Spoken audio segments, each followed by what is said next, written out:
right, what is up, everybody?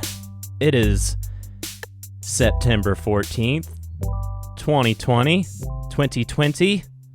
Working on my accent here, trying to get rid of this West Virginia little, what's it called? Twang. Trying to get rid of this twang. Trying to get rid of my twang. How's it going? How was your week? Did you have a good one? Anybody going back to work? Any teachers out there going back to school? I know in Fayette County it was all virtual this past week. I haven't started substitute teaching yet. I do start that on taking over a position just for a couple weeks, teaching algebra to some ninth graders on Wednesday, which I don't even think, I'm kind of confused because I know it's 2 days on, 2 days off, but if it's virtual, is it just all week? I don't know. I'm going into this blind, folks. I have no idea what to expect. So I have that going. Also, I have an interview at a business on Tuesday at 12:30. So I went and got my hair cut for the first time since COVID. It was a good haircut, too. I'm always just, I don't know, getting my haircut's always a struggle. It's almost like going to the dentist for me for some reason. I get kind of that same feeling. I kind of like getting my haircut. I do like how I feel after it. But I'm constantly, it just seems like I'm always moving, or I find a barber and I can't find the time to go back to that barber that I like. And I don't know, barbers stay so busy here. I went to a barber that I liked to go to in Fayetteville, and they just have like forms on the outside, which I liked. You just fill in what time you're going to go there.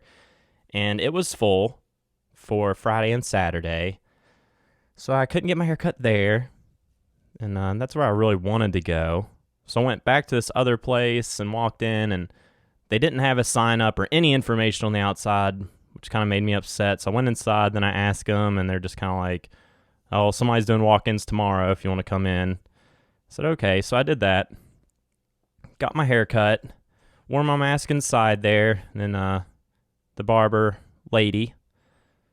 There's not like a certain word for a barber that's a woman, right? It's just barberette.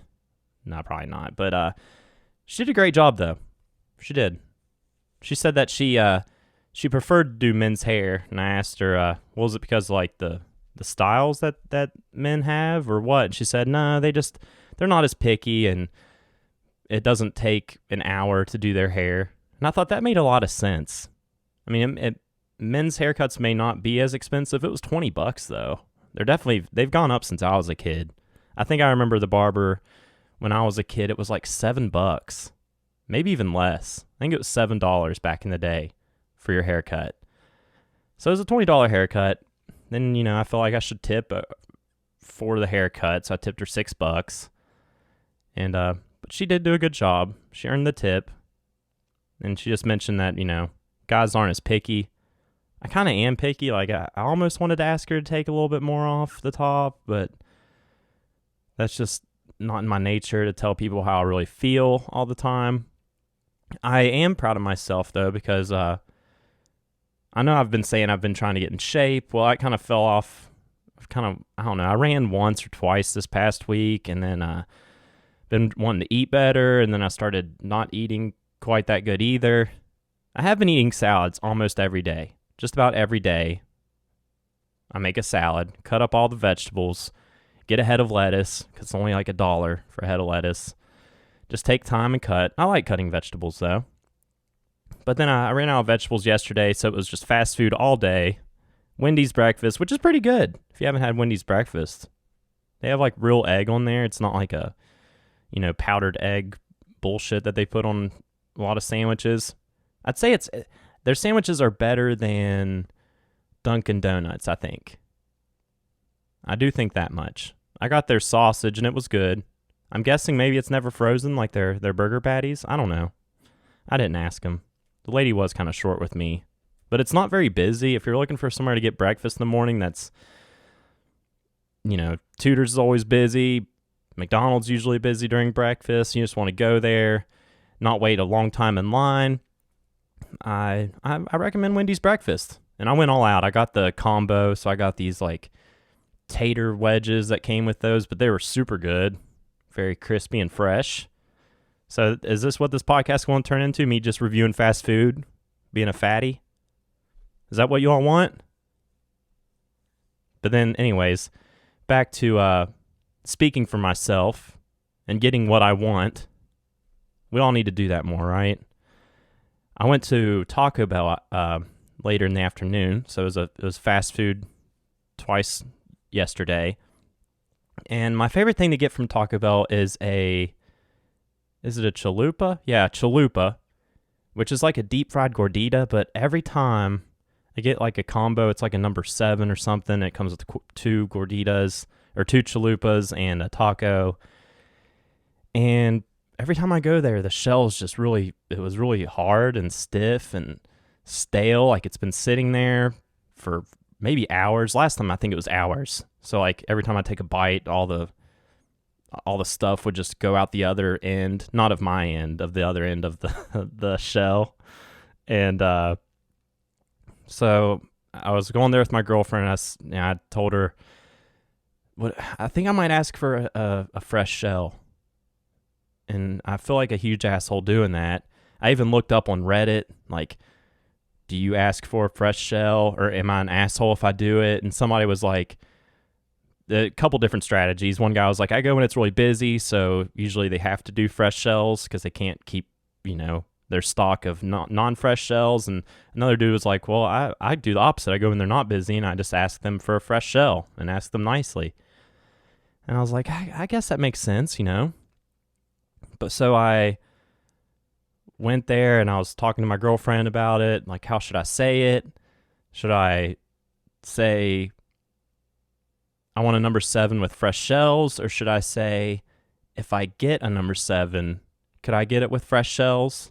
Because if not, then I don't want it. I'm going to get something else. I'm going to get a burrito or something. And she said, yeah, ask them if you get the number 7, if you could get fresh shells. I don't know, folks, if it's number 7. I forget. Might have been number 6, might have been number 5. I don't know. A lot of things have changed there at Taco Bell, as people know. No more Mexican pizzas. They might still have them right now. I should have got one of those if they still had them. But I went there, and I said, I was taking deep breaths before this. Had a lot of anxiety going into this, so it was a big moment for me. And got to the window, said, hello, may I take your order? Or Taco Bell always asks how you're doing. How are you? Oh, I'm good. How are you? I'm good. I'm just working at Taco Bell, So I said, if I get a number 7, could I get fresh shells with that for the chalupas? And then it just went silent for about that length of time. About how long I was just silent. I just wanted you all to feel that experience. And she came back and said, yeah, we could do that.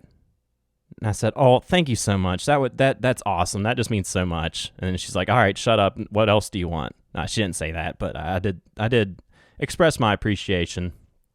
And then I gave her my girlfriend's order and got up to the window.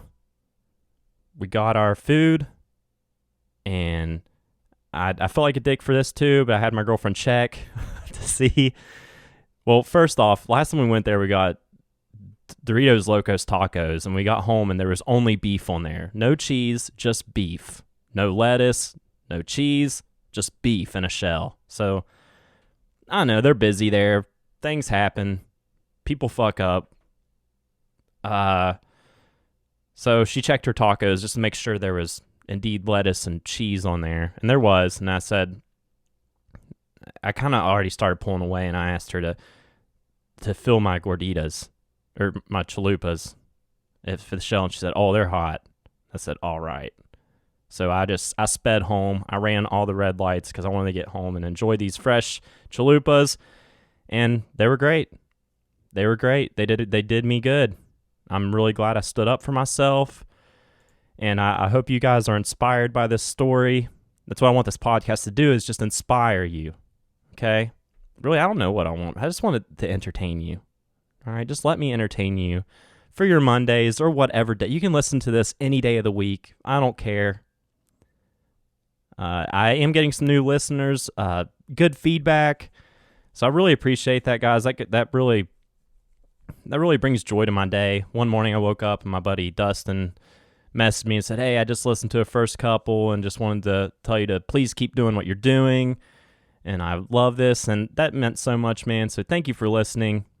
I'm kind of like, I just listened to like some of the later ones. Those first ones kind of sucked because I like to think these are getting better every week. But thank you guys so much for repeated listens. Please share this. Continue to share it every week if you would. If you know anybody that likes podcasts, be like, "Hey, I know somebody that has a podcast. Mondays with Matt Marion." And they're like, "Who the fuck's Matt Marion?" Be like, "It doesn't matter. He just has a good podcast." So let's move on. I got a little format going for this podcast every week, and let's go ahead and start off with some good news. Give me that good news. And I did find a good news article on the goodnewsnetwork.org. One of the articles said more positive COVID testing. And I was like, why is that on the Good News Network? Was it just the word positive? They thought that was good news. It's not good news, Good News Network. So I'm not going to share that, even though I just did share that bit of news. But this article says, lucky dog gets adopted by oil rig worker who found him swimming 135 miles from Thai coast. Oh, this little dog. There's a picture of him in the water. 135 miles. I didn't think a dog could swim that long. Says, when you're working on an oil rig in the middle of the ocean, you expect to see the occasional whale or dolphin swimming by. You can't, but you couldn't adopt the whale or the dolphin. That'd be cool if you could. Like, I'm taking this thing home with me. Anyways, says, but a stray dog, not so much. That's exactly what members of Chevron crew spied struggling in the waters of the Gulf of Thailand, 135 miles from coastal Songkhla. Songkhla. Songkhla. I'm learning how to read as I do this podcast. The fuzzy brown pup, first spotted by offshore planner Vitizak Payala, was clearly in distress. I thought that if we didn't move quickly, I would not be able to help him, Payala told CNN. As rescue efforts continued, the water was becoming increasingly choppy. Several attempts to reel in the dog failed. Oh gosh, this is dramatic. The crew feared he'd be swept back out to sea, but the pooch managed to keep his tenuous hold on the platform.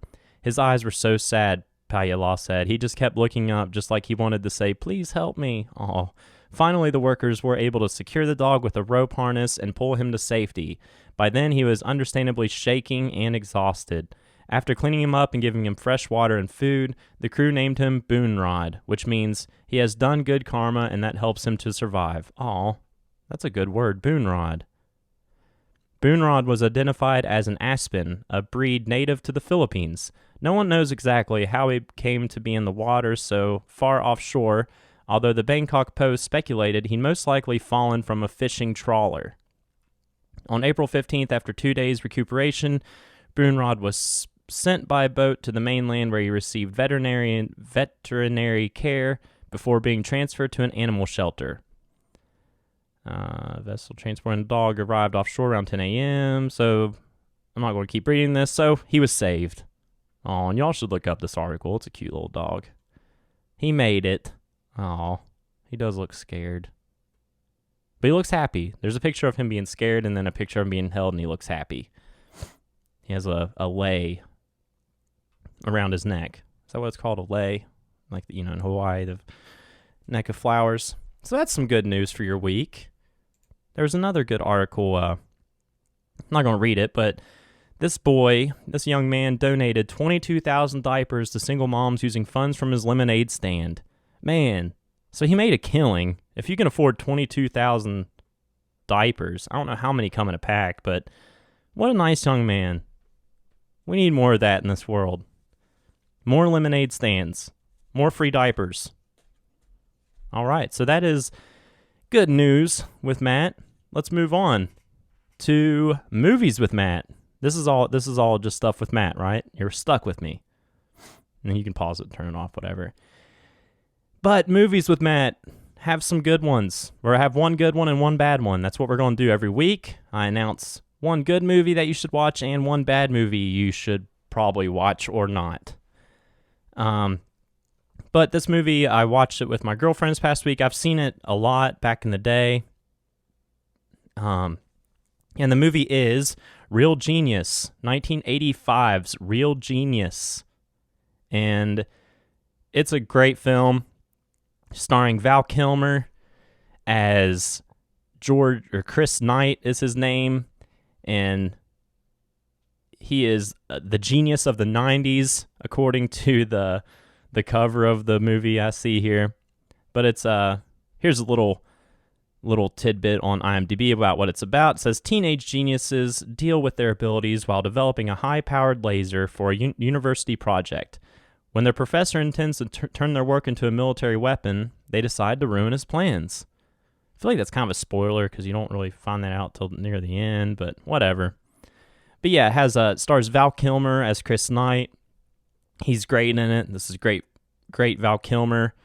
And why does this say? Maybe it says genius of the 80s, but I just can't see that small. So he's a genius of the 80s. This is mid-80s. This is when Back to the Future was around. But yeah, it's kind of like a college film, but they're all a bunch of really smart kids. And this one smart kid, his character's name is Mitch, is only 15, but he goes to the college, and he's like the smartest boy, and they room him with Chris Knight, who is just kind of like a partier, but super smart, but a partier. And it also has William Atherton, who plays the professor, Jerry Hathaway. He's the guy he always plays a bad guy. He's the bad guy in Ghostbusters. It also has the actor that plays Uncle Rico in Napoleon Dynamite. What is his name? Do I see it here anywhere? I don't know if I see it anywhere here. Forget his name.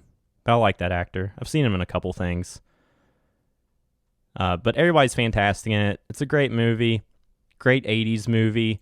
So if you're looking for something good to watch and you like 80s stuff, watch Real Genius. It gets a 7.0, 7 out of 10 on IMDb with 29,000 votes. So that's pretty good.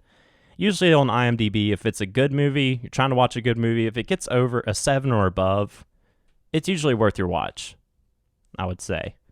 Sometimes anything below 7, sometimes it's just like you might just hate it. Or you might love it. I don't know. I'm always scared to watch shitty movies unless I know that they're shitty movies. So let's get on to the shitty movie, the bad movie. I actually watched this. I saw the cover on Amazon, and it's on Amazon Prime for free if you have Amazon Prime. But then I listened to this podcast I talked about last week called How Did This Get Made? And they tell you what movie they're going to watch the week before, so then you can watch the movie and then listen to the podcast the next week. So I saw that they were covering this movie, they announced, so I said, well, let's watch this. So I watched Velocipaster,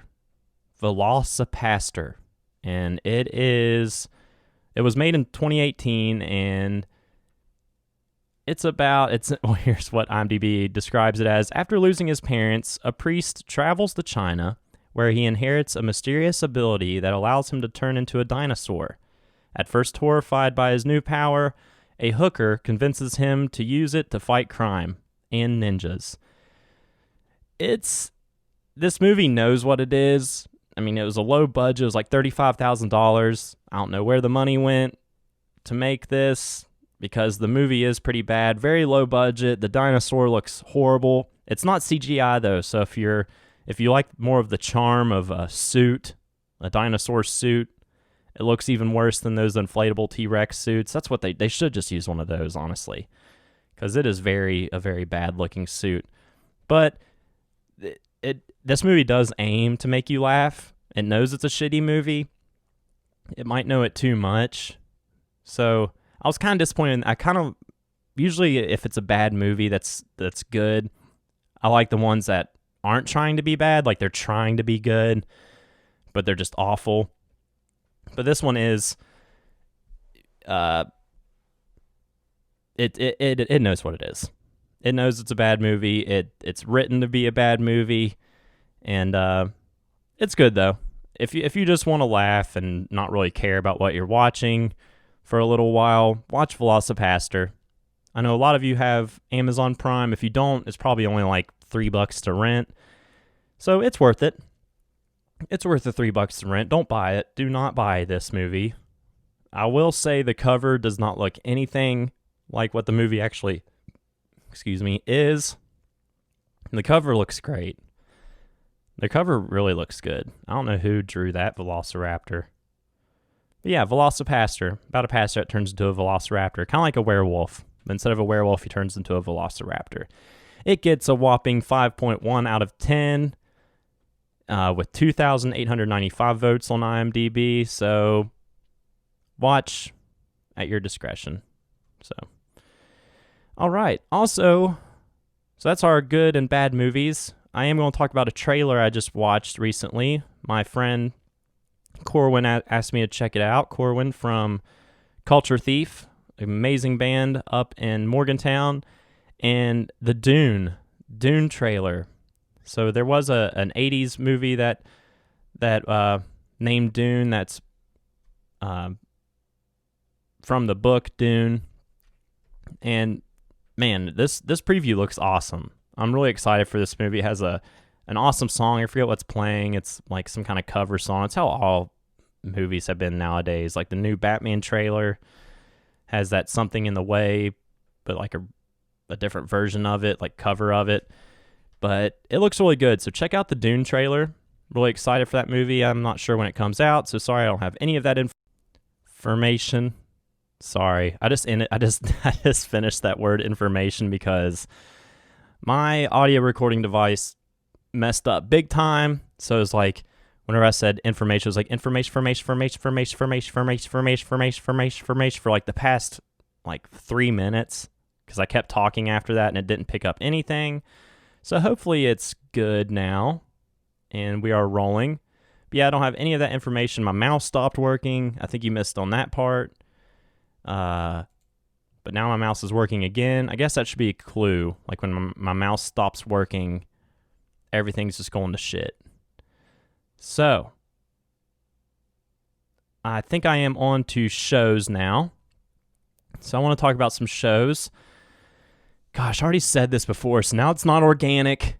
It's not an organic conversation I'm having now, but I'll just repeat what I just said. Anyways, back early in quarantine, we were like flipping through things to watch. Or I saw that my girlfriend was watching 90 Day Fiancé, and I said, "Oh, 90 Day Fiancé, Tom Segura and his wife, Christine Pajitsky, on Your Mom's House podcast." That's the podcast name, Your Mom's House. Check it out. It's great. And I said, "Oh, they talk about 90 Day Fiancé." So I was like, let's check it out. I hear that those people are nuts, and I want to see what it's all about. So we started watching 90 Day Fiancé, and basically I was hooked. It reels you in the way it's filmed, and they show you crazy shit that's going to happen, so you're just waiting for this crazy shit to happen. And it's just, anybody not familiar with 90 Day Fiancé, it's always about people dating abroad. So they're talking to somebody, they met somebody online from a different country. They do all different countries, could be anywhere. And then they decide they want to meet this person. Or basically they're already like, I know whenever I go there, I just hope they propose to me. Or I'm going to propose to her when she gets here. Or I'm going to propose to her when I get there. And it goes both ways. It could be a guy or girl, whichever, are the foreign ones. So it's always somebody from America dating somebody from a different country. And I'm not saying not all these people are crazy. They're just in love, but some of these people, they're basically getting catfished or something, and they're just in complete denial. Those are my favorite ones. Sometimes it pisses you off because you're just like, what are you doing with your life? But it's a great show. Really addicted to it. We just finished all of the Before the 90 Days season, so there's like all these spin-offs. There's literally 7 spin-offs. So there's 90 Day Fiancé, then there's 90 Day Fiancé Happily Ever After, has a question mark. Then 90 Day Fiancé Before the 90 Days, 90 Day Fiancé What Now, 90 Day Fiancé Pillow Talk. So that's just people watching the show that are like people that have been on the show, but they're watching another show talking about it. And then there's 90 Day Fiancé the other way. So instead of somebody trying to get the person to come to America, they're going to move to the other country. And it's called 90 Day Fiancé because how does it work? They have, once they're in the country, they have 90 days, like they get a K1 visa. So the only way you get that is like you can travel because you're in a relationship with this person and you need to show them proof. So you get 90 days to go to that country. And if you don't get married within that 90 days, then that person has to go back to their home country. So they're either there for 90 days and they realize it doesn't work, or they're trying to get married within the 90 days. So there's a timeline for it. And then, so there's also the Family Chantel, which that's this lady and this guy have their own spin-off show. I don't watch that. Haven't really watched too much of that. Then there's 90 Day Fiancé Self-Quarantined. Then B90 Strikes Back. And then the newest one is Darcy and Stacy. So Darcy, if you ever watch it, Darcy is one of the main characters. She's been trying to marry a foreign guy, multiple foreign guys, and it just hasn't worked out for her. But Darcy, you'll find love. You'll find it. So yeah, check out 90 Day Fiancé if you want to waste some time and just whatever. And it's good for couples to watch. That's how I only watch it when my girlfriend's around. So let's move on here. Been yapping my chaps. We got a lot of questions today. I do want to talk about aliens for a second. My good friend Evet Sem, who has an amazing music channel on SoundCloud. It's under Sue Evets, so S-U, one word, and then Evets, E-V-E-T-S. And he has volumes 1 and 2, and I can tell just by his music that he's really into aliens. It's kind of like this psychedelic, really cool music to listen to whenever you're just chilling and everything. So check out that music if you're into that kind of stuff. And he told me to check out the story of Travis Walton, and he was asking if I believe in aliens. And I think I do believe in aliens. I believe in aliens more than I believe in ghosts. I think there's a ghost question in this later too. I don't know. I think there's something out there, but this documentary, I found it. You can find it for free online. It's called The True Story of Travis Walton. So this guy, he was 20, I think he was only 22. I made some notes here. And him and this crew of guys are out in the woods. I forget what state it was in. It was out west somewhere, I think. But their job was like clear certain trees. So if there's a forest fire, the fires won't spread from tree to tree. So they're doing good stuff out there. And one night they're heading back, I think, and it was nighttime. And they see these flashing lights, and the youngest one, who was Travis Walton, gets out first, and he starts running towards this light, this mysterious light in the trees. And the other guys are kind of running after him, or also seeing what's up. And then all of a sudden, he gets beamed up into he gets like a beam, and he goes limp, and he's just getting sucked in towards this light, towards this spaceship.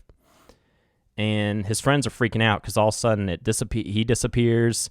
They have no idea where he is. They're scared to death. They immediately go to the sheriff's office or whatever, the station, and tell them what happened. And they weren't drunk or anything, and they're like crying. They're just like, we don't know where he is. And he was gone for days. I think he was gone for a couple weeks, but I wrote down 5 days on UFO. So one day they get a call from this payphone, and it's Travis Walton, and they come and rescue him. He's grown a beard, and he has no idea. He had no idea he had been gone that long. And they're just like, look at your face. And he's like, oh my gosh, how did I grow a beard? And I don't know how he had change to make the call. That's a mystery to me. Maybe just push 411 or something.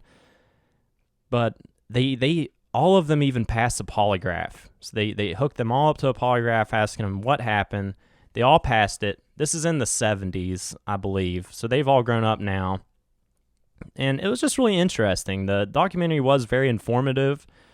Not the highest budget documentary, but it just had a lot of great information in it.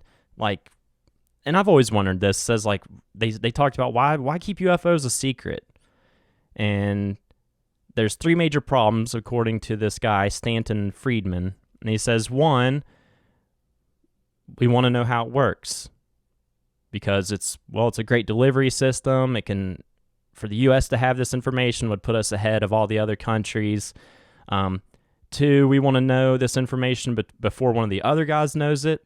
So before another country finds out about it so they can use weapons against us or threaten us. And then also number three, which I think this might be argumentative, but it says if people knew that there were aliens, we would view ourselves more as Earthlings than as, American or Russian or Chinese. And I guess that'd be a problem. I've always thought that'd be awesome, though, if we all just saw ourselves as Earthlings. It would complicate things. Like, well, how are we all going to... It's hard enough to get a country to agree on laws. How are we going to get the whole world to agree on laws? So that was interesting to me. But yeah, it's one of the most recorded, has like most of the recorded information out of all of the UFO things and sightings. And you learn that less than 1% of people that see UFOs even report seeing them. So that's something to think about. People see UFOs all the time, or it seems like it, but that's only 1% of people that are reporting these things. And if you haven't looked it up, look up the Tic Tac UFO. That's just from a few years ago, and our Navy had planes pointing at this UFO shaped about like a Tic Tac. And it was like 40 feet long, or 40 feet wide and 60 feet long. Not that big, but it shows no propulsion. And we had all of our cameras pointed at it. The U.S. government's admitted to it. They don't know what it is, but you can totally see the video. You can hear what the pilots are saying, and they're just like, what are we looking at? And they're very excited about it. So, I don't know. I don't think we're alone out there, guys. I think they're smarter than us. If they're here, of course. If they're able to get here, they're smarter than us. They're using some kind of propulsion technology that it doesn't even use like a form of, I don't know, it doesn't have like any heat signatures. They're just manipulating gravity, which makes sense, and I guess they're starting to prove that in labs with particle accelerators and stuff like that. So, I don't know. But yeah, check out this documentary. You can find it for free online, The True Story of Travis Walton. So, thanks for bringing that to my attention, Evit Sim. All right, let's get into some questions. My man, Mark from Moonshine Crossing, he also makes a great kombucha. You can find his kombucha in multiple places. I know around Fayetteville. You can find it at the Burrito Bar where I used to work. And great guy, great musician. And he says, what's the craziest request the band ever received from a fan or venue, etc.? Man, I didn't even think about this question very much. Well, this one time, it was a while back, but we had this song called La Fiesta that Wes wrote, and it was kind of a silly song, but it was a fun song. We haven't played it in years. Like, we haven't probably played it in 7 years. But one of the lyrics was just like, take off your shoes and stay for a while. Take off your shoes and throw them in the pile.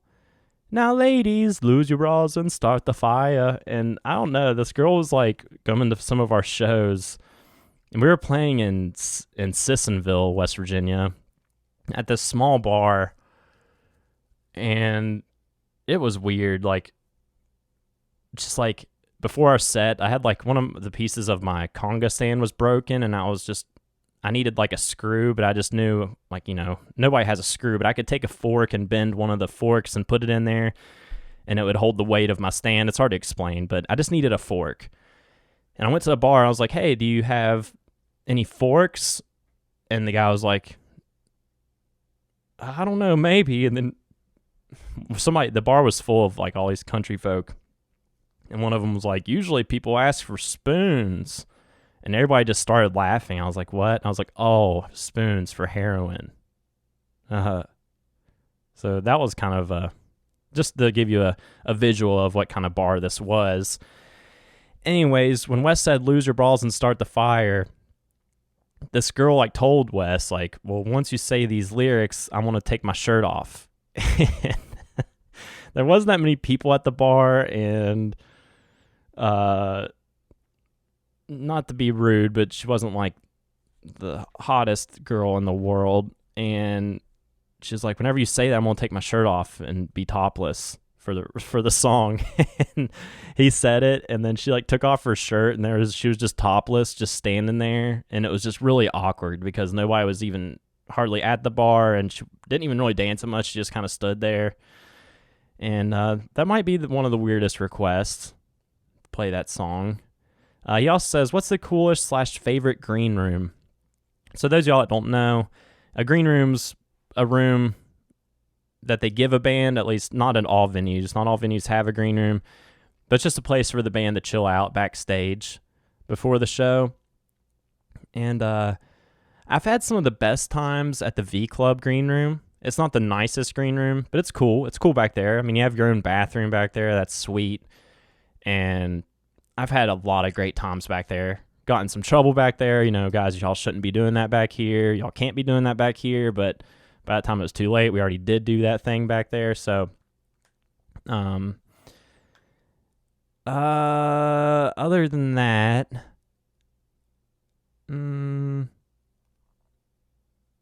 probably the Thunderbird Cafe in Pittsburgh. They just remodeled everything, so now it's a really nice green room. And before that, the green room was in a different spot, but I loved it because you had all these windows and you could see out to the street, and you had a TV in there. And now they redid the Thunderbird Cafe. They bought the space beside them, so now it's gigantic, and the green room in there is amazing. There's like a code to get into the door. There's a laundry room in there. There's a shower in there. There's TV, couch, and everything's really nice. At least we were like one of the first bands to play there after they redid it. And so we got the experience when the green room's really nice. There's a big old table for your band to sit at, to eat at, or plan your set list. So I'd have to say that's the nicest green room and probably the coolest green room I've ever been in.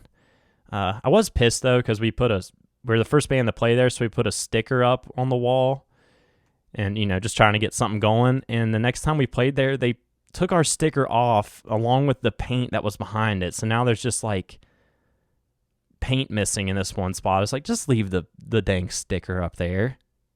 And we could just put stickers in there. Be like, nope, we'd rather have a patchy-looking wall, no sticker. So that's kind of upsetting. So no stickers there at the Thunderbird Cafe if you ever play there. All right, my man Ryan says, what is your favorite burrito at the burrito bar? Oh, that's a good question, Ryan. Ryan is actually one of the owners of the burrito bar, along with his wife, Yarrow. Both great people. It's a great establishment. It's open in the summertime, or like kind of in the springtime and the summertime, and then most of olive golly season, and then they close up for the winter because it's mostly outside. You sit outside, so it's a good place to go right now if you're trying to be safe during COVID, which I hope you all are. And it has one of the best views of the sunset that you'll ever see. Sunset going over the gorge. But yeah, what is your favorite burrito at the burrito bar? Well, they have a lot of great burritos, and I work there, so I have a lot of experience. So you've asked the right person, Ryan. My favorite burrito there is the Sweets Falls. So all their burritos are named after rapids that are at the, oh gosh, can't even think of words right now, down the Gauley River. And so I like the Sweets Falls. The Sweets Falls has sweet potato fries on it, and sweet chili sauce, and cabbage, cheddar cheese, and then your whatever hot, medium, or mild hot salsa on there. And I like to get that, but add chicken on there. They have really great shredded chicken. And nothing comes in a bag there. Everything's made and made right there. All the veggies are cut right there, fresh. So yeah, man, I'm going to have to come visit you guys soon. I didn't really work there much this summer. But yeah, Sweets Falls with chicken. Oh, black beans. I forgot it has black beans on there too, and rice. So yeah, try that, people.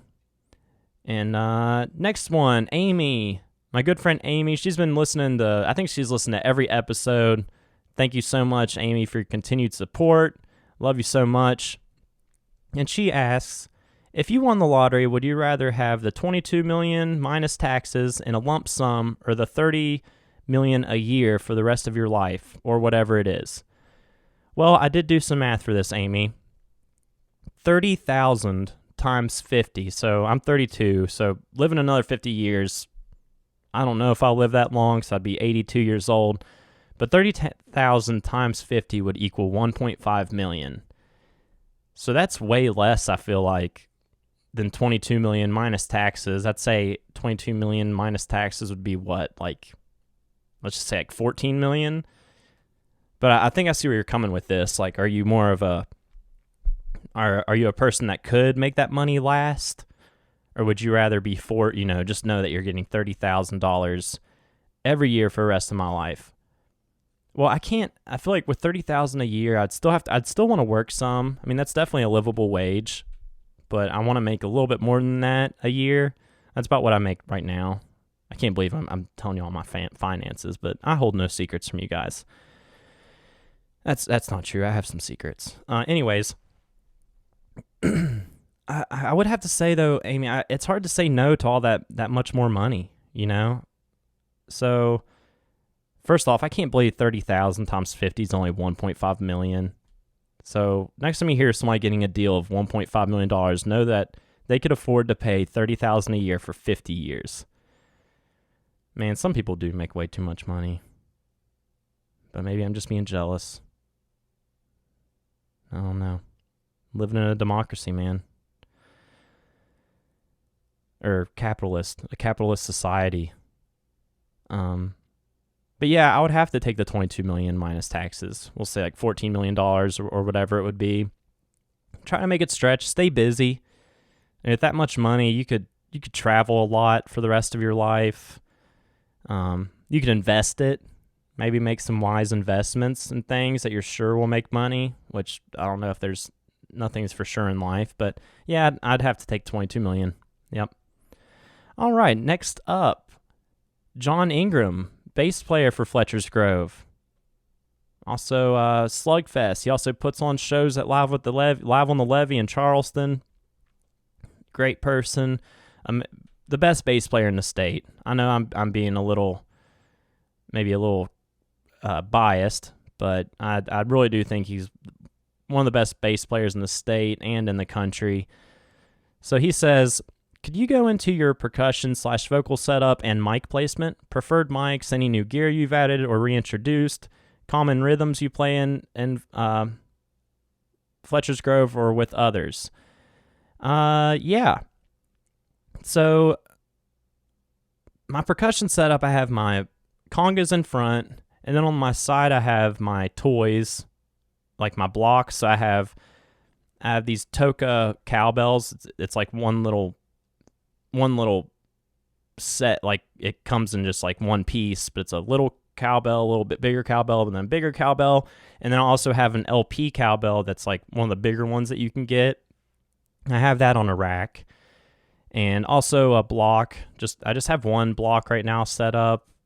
I need to get another thing for my rack so I can have both blocks set up. And then, yeah, I did just recently reintroduce my bongos. Got some new bongo heads, so I have my bongos above my rack of toys. And then I also have a little gig tray. So it's just like a tray that you can hook onto a stand. So I can sit like my vibra-slap on there, my shaker, my triangle, my tambourine. I don't know if I said that yet. And that's about it.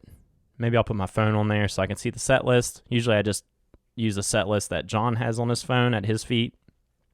And that in a nutshell is my setup. for microphone setup, I like to have a microphone on each conga. So an SM57, which is like your standard instrument mic. I like to have one of those on each conga, and then maybe one above my toys. Kind of depends on the situation. I don't always feel like I now that I have bongos, I always want to have a mic on those. But usually I feel like the cowbell and the blocks cut through the mix enough. So if I'm playing in like a huge festival, I'd want to mic up the blocks and everything, so those would really cut through. So yeah, SM57 to mic up the percussion on each conga on top, and then for my vocals, I really do like Beta 58s. We talk about it a lot in the band. I know John thinks that his opinion is that Beta 58s sound better. What was it? Was it outside? I think he says, yeah, he likes those outside, but then he just likes just a regular SM58 for inside.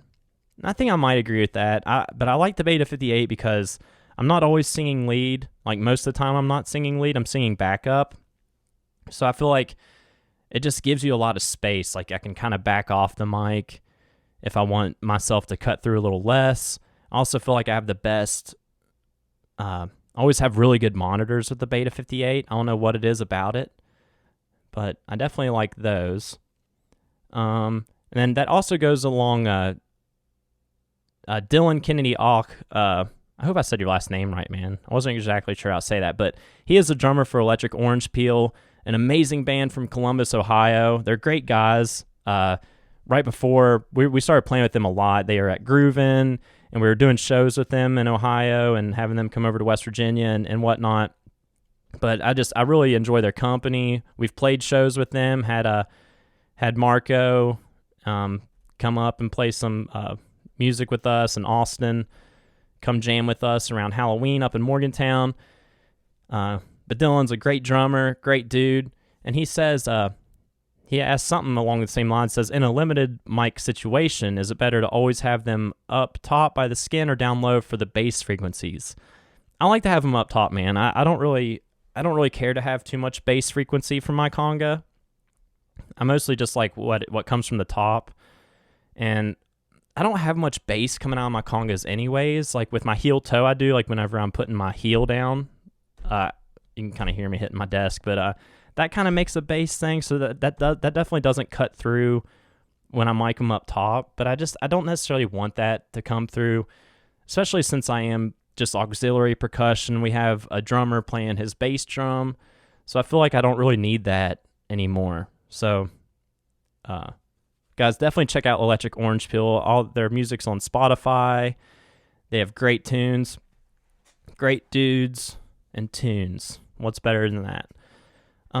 John also asked, who is the messiest eater in Fletcher's Grove? Man,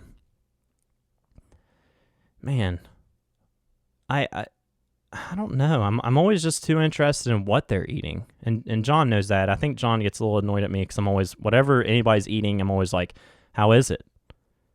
And I think just because I am so close to my bandmates, I can feel like I can experience the food vicariously through them. So I really just want them to explain the food, explain the texture, the flavor, what are they getting? Because, we don't always order the same thing when we go to a restaurant. We don't share either. It'd be nice, though. We should just share. I think we all should just share our meals with each other. What do y'all think about that? But, so I know I am the most nosy eater. The messiest eater. Oh, wait, this is easy. It's definitely Wes. Wes, like, I don't know whenever he's eating, it's like he doesn't know what to do with his hands, but he'll just look up and he'll have like his hands up by his face, and there's just like, whatever he's eating is just dripping off of his fingers. And he I don't know, he does this weird thing, like he has like his hand, like, I'm doing it right now, I know you can't see me, but he just he looks like he has like claws, like he's eating with like claws instead of hands. And just like takes really big bites, and it's like I can hear him laughing, like, oh, why he's eating or something. So yeah, Wes is definitely the messiest eater. Our lead guitarist, Wes Hager, messy eater, great guitarist. But I do know he washes his hands really well before he plays because he doesn't want to get any of that shit on his guitar. So So yeah, that was an easy question. All right, another guy from Electric Orange Peel. Wow, are you guys listening to my podcast, Electric Orange Peel? Thanks for listening. So, Marco Monastirskij, man, I'm sorry I don't know how to say your all's last names. We always just call you by your first names. Monastirskij. That sounds right. But he says, who cuddles the best in Fletcher's Grove? Well, unfortunately, I have had to sleep in the same bed as most of my bandmates. We can't always afford rooms and have a bed for ourselves. We have been trying to do that lately, but I don't know. I know one night, John said when I was in bed with him, he woke up to me like spooning him and like pushed me off. And he said like I was just immediately like, oh, sorry, something, because I was like half asleep. So maybe like in the back of my mind, John's the best cuddler, and I was trying to cuddle with him one night. I think everybody in the band's probably pretty good at cuddling though. Tommy has like these hairy, furry arms that I bet are really soft to cuddle into, just like you're cuddling with a Sasquatch. And Wes seems like he's got these big arms that you'd like to fall asleep into. John, pretty tall in stature, so he could hold on to you tight. I'm probably not. I don't know. I'm pretty good at cuddling, I guess. But you have Croft. He has his beard. He can, nuzzle it against you while you're sleeping, tickle you a little bit while you're going to sleep. So I don't know. Everybody's pretty good cuddlers, Marco. Just in case you're wondering, so Marco, just sleep with all of us, man. Just get in the bed with all of us, and then you be the judge next time we're doing tours together. All right, Kaiden, drummer of Ghost Road, longtime friend of mine. He says, are potatoes the most versatile veggie on the planet? Yes. Yep. Mashed, fried, baked, raw, scalloped. That's about it. I don't know. I mean, I guess Bubba. I am wearing my Bubba Gump Shrimp shirt right now, actually. I got it in New York Times Square when I was in show choir doing a show there. So I guess Bubba would say shrimp is the most versatile food on the planet, but you said veggie, and shrimp is not a veggie. So that's my answer for that. Moving right along through there. Sorry, guys. We got a lot of questions trying to get through these. Reese Harvey of Kettle Corn and Planet TV. Check out Planet TV channel on YouTube. They just released Go Get 'Em Boys 3. So watch Go Get 'Em Boys 1, 2, and 3. These are hilarious videos. They're great. Action-packed. Just great. Very much better than Velocipaster. I'll say that much, okay? But we also have, I was a guest. I wrote a song for Kettle Corn that I showed you all on here not too long ago, a few weeks ago. But check out the album Live from Top of the World on Spotify. I know it's just like kind of like a funny album, but great dudes, very talented. But he says, are ghosts real, bro? I'm scared as hell. Well, Reese, don't be too scared, man. I think ghosts are more inside your head. I don't think they're really real. I've had some weird shit going on in my house, but I don't think it's haunted. I just think it's gravity pulling stuff down. But I don't know. Maybe you should be scared as hell, man. Maybe that's why you're so creative, because you're just always scared. So I don't know, bro. I don't know what to tell you, but I think aliens are real, but I don't know about ghosts. I'd love to see one, though, but maybe then it'd be too late. All right. We have another Amy. This friend of mine, Amy, she's a huge nature person, and I always enjoy her posts, and she knows a ton about bugs and animals and stuff. She says, what is the coolest / cutest animal and why? I'd have to say the panda. I saw the cutest video of panda bears in this sanctuary thing, and this guy's trying to sweep up and put things in a bucket and this basket thing. The pandas just keep, I don't know, they just fall around everywhere, and they're rolling, and they're furry. I did hear you have to or maybe it's not panda. I was thinking of a koala, but they are bears though. So I mean, you have to be scared. I had a dream about a bear last night. I was running away from this bear.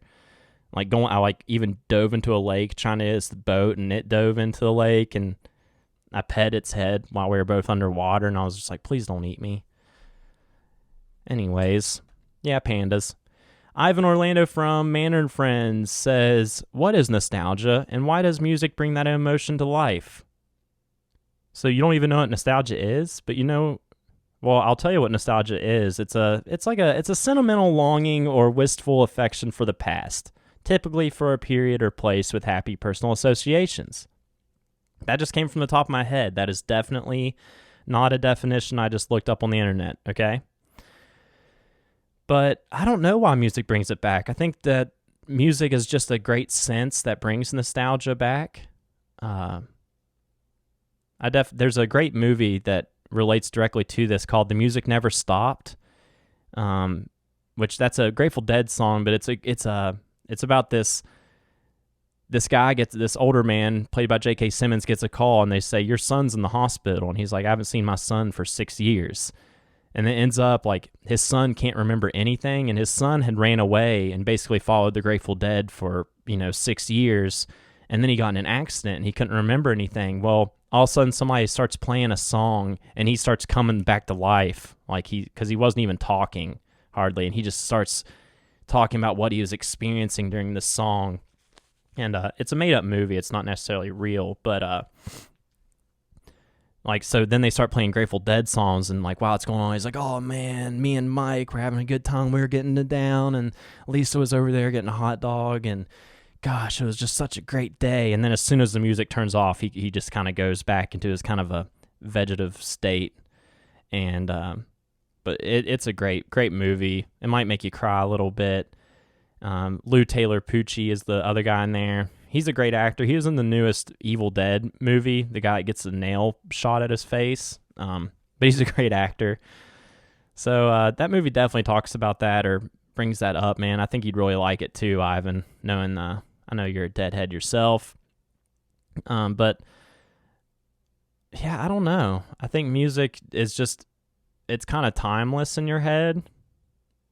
Because I do, there's certain Dead songs I listen to, and I remember being at my computer when I was 14 and started downloading illegally, I'm sorry, Grateful Dead, but started downloading songs. My brother liked the Grateful Dead, and all of a sudden I was just like, wow, I like this band.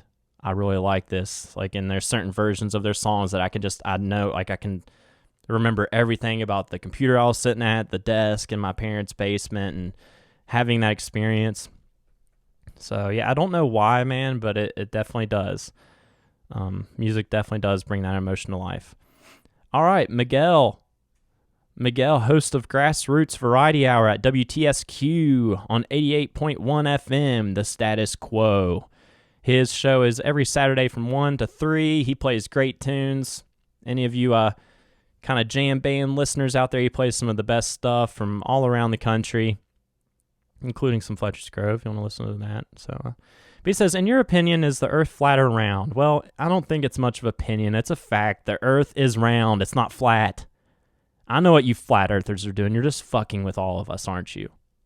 That's what I truly think. Well, I say that, and then there was that guy that built a rocket to see for himself because he thought the Earth was flat, and then he died. But I think he had a death wish at the same time. But the Earth is round. What do you think? How do satellites go around? Huh? I mean, if it's a flat Earth, do you think it's like a vortex gravity? So they just, I don't know. I don't understand, man. But yeah, the Earth is round, in my opinion. Jerry, he makes some awesome glass pieces around. He's from around the Fayetteville area, so if you need any glass blown and for a great price, hit me up. I need to get his name of his glass blowing business, but hit me up if you're interested in any of his pieces. And he says, are people happy with Palpatine? Oh, this might be a spoiler alert. Are people happy with the Palpatine storyline in the newest Star Wars movie, with him being a clone and coming back, having all his memories from before being killed by Luke? Well, I don't know if people are happy. I'm not happy. I don't know. I was hoping that there was a deeper story to Snoke.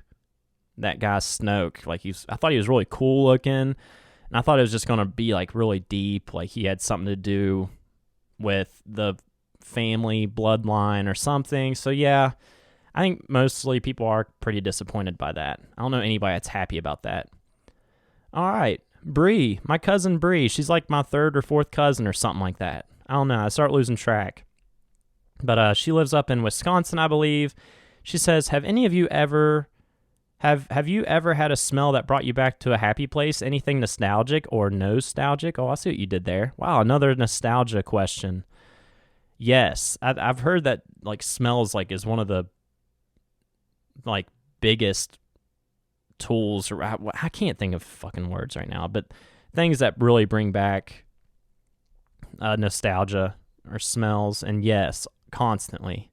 Smell my baseball glove. I can think about being out in the outfield. Yeah, all kinds of different smells. There's sometimes I'll smell something and I can't, it's like, it brings me so far back I can't even remember what it is that I'm thinking of, and it just kills me. I'm like, what does that smell like? But yeah, for sure. For sure. All right, Patrick, are the zombies coming to finally wrap up 2020, and how many Karens will argue with them and ask them to speak to their managers? Whoa, buddy, let's not get too political with the Karen thing, okay? I know some nice Karens out there, all right? But, no, I don't believe in zombies, man. I mean, it just doesn't, unless it's like in movies and stuff, a lot of times it's like a chemical or something that brings them back to life, but if they have no muscle tissue, then how can they even move? I mean, depending on how long they've rotted and stuff. So unless it's something supernatural that gives them power to move. So no, I don't think zombies are going to come. I don't think we'd be so lucky. All right, Carly asked, what would be your last meal? It's a good question, Carly. What are the limitations to a last meal?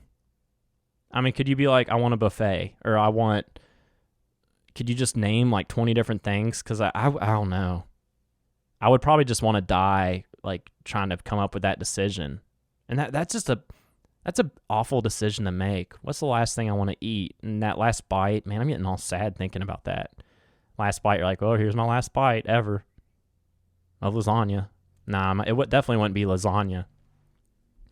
I think it'd be either like, I don't know, Chinese food or Mexican food or something.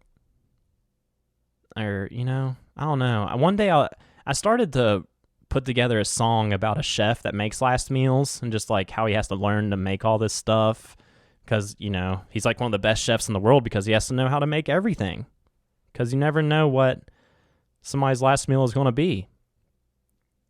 I feel like you want something precise though. Okay, so Matt, you're on death row. You murdered a bunch of people and you're on death row and this is your last meal, and they say, what do you want? You've been eating this jail crap for a while now, and get one last meal. I'm closing my eyes, and I'm thinking, I'm visualizing. Who would I kill even to go to the prison? I don't know. Gosh. I'd want some bread and butter. Okay, you have to have that. Kaiden brought up potatoes earlier. I do like mashed potatoes. I also like fries. Man, I don't know. Gosh, that's a hard decision to make when you're on death row. I don't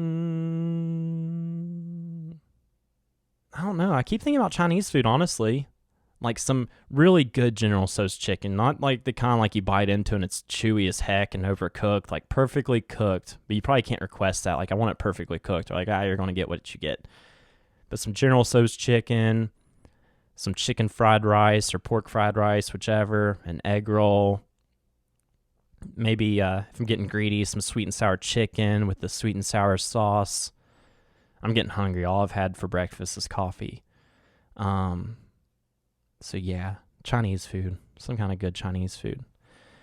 Great question, Carly. All right. Kaylee, one of my favorite people to see in the audience of a Fletcher's Grove show, or just in person, whatever. Maybe we're still at a Fletcher's Grove show. I just like the thought of playing a show and seeing Kaylee there. She asked, top three cheeses, please and thanks. Well, no problem, and you're welcome. I thought of this for a little bit. Pepper Jack. I say pepper jack because it's like the first cheese that I tried as a kid, and I was like, whoa, I didn't know cheese could be like this. You know, I thought it was all American cheese. And then provolone. Krofcheck kind of introduced me to provolone cheese. I love that on a sandwich. And I love just eating it. I think provolone's my favorite cheese to eat just on its own because I'm not like a big cheese eater like that. I'm into drinking some wine and eating some cheese. That sounds good right now. And then I know this third one's kind of goofy, but I just feel like I had to use it, which is Velveeta, which I guess is a form of like American cheese, but I just kept thinking about mac and cheese, like shells and Velveeta cheese, and that's one of my favorite mac and cheeses. So, you know, and grilled cheese, I know it's not like a really good cheese for you, but I would have to say Velveeta. And guys, I think that's going to be the podcast. I know usually I end with band story time, but I feel like there was a lot of band story time within those questions. So great questions.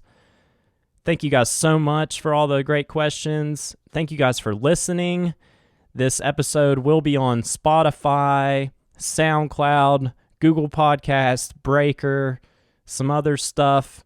You can go to Anchor and find my podcast, and it'll give you all the links. And, of course, I'll be sharing all the links on Facebook. You can find the links on Instagram. So follow me on Instagram, Matt Marion. Follow me on, I think my Instagram is mmarion, what is my fucking Instagram? I think it's mattman_88, just with one T, I think. You can follow me on Snapchat. I just use Fletcher's Grove Snapchat, or you could probably find Matt Marion on Snapchat and follow me there. And also, this will be on YouTube.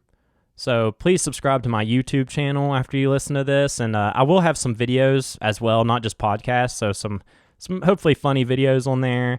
And man, I just hope you all have a great week. Wish me luck on this interview on Tuesday. I'm kind of like, if I get it, it's going to be life-changing, and I'm going to have to change a lot of things in my life, so that's kind of daunting. If I don't get it, maybe I can be more of myself for the rest of my life, so I don't know. It's kind of a toss-up whether I even want this fucking job, so I don't know. We'll see. But thank you all for listening. I love you guys so much. I hope you have a great week, rest of your week. I hope you have a great Monday, great weekend, and, just be nice to each other, guys. Do something nice for somebody this week. All right? I love you all so much. Have a great week. Goodbye. The less I see, the more I wanna be alone.